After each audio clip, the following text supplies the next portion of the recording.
啲煩惱、內疚、委屈、憤怒，唔知點樣先可以清走。今日呢段冥想會陪你行一段靜靜嘅路，幫你洗走晒內在嘅情緒垃圾。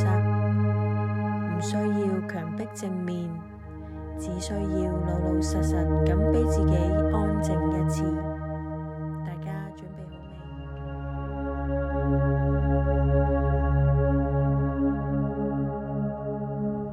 而家揾個舒服嘅地方坐低，或者瞓低都得。慢慢咁合埋雙眼，跟住我一齊做呼吸。吸氣，呼氣，就係咁慢慢嚟。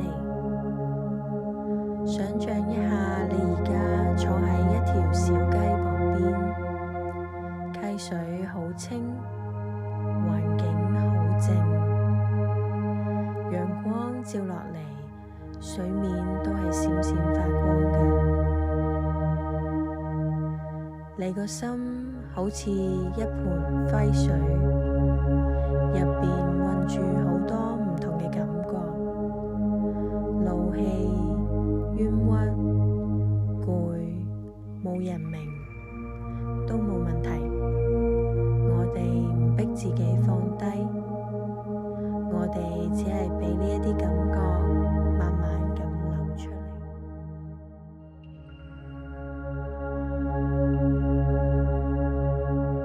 而家想象一下你心入邊所有唔舒服嘅嘢、唔開心嘅嘢，慢慢咁將佢變成黑色嘅氣體，隨住你每一下呼氣，呼晒出嚟。一齊呼一口氣，放低一份壓力，再呼一口氣，放低一份唔甘心，最後再呼一口氣，連眼淚都唔需要再忍，你唔需要堅強，你只需要真實。慢慢再行前幾步，你會見到一條河流，溪水開始發光，變成一道道金光流入你身體入邊，沿住你隻手、你隻腳、心口、喉嚨，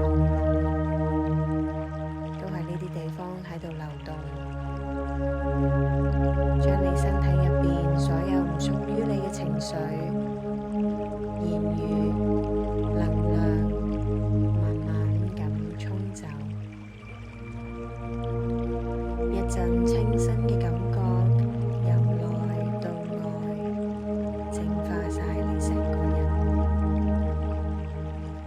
你再望住條小溪，你發現其實自己個心已經好靜，再唔使做啲乜嘢，唔需要答應邊個，唔使證明自己，你只係坐喺度靜靜咁做自己，而你已經好足夠，好安全，好值得被愛。而家慢慢咁吸一口氣，感受一下你內在嘅空間擴闊咗。當你準備好嘅時候，你就可以慢慢咁喐返雙手，喐返雙腳，慢慢咁張開你嘅眼睛。記得你唔需要每日都完美，你只需要每日都俾自己幾分鐘，清一清個心，靜一靜個腦。每日靜一靜，清一清，就已經係對自己最大嘅照顧。多謝你嚟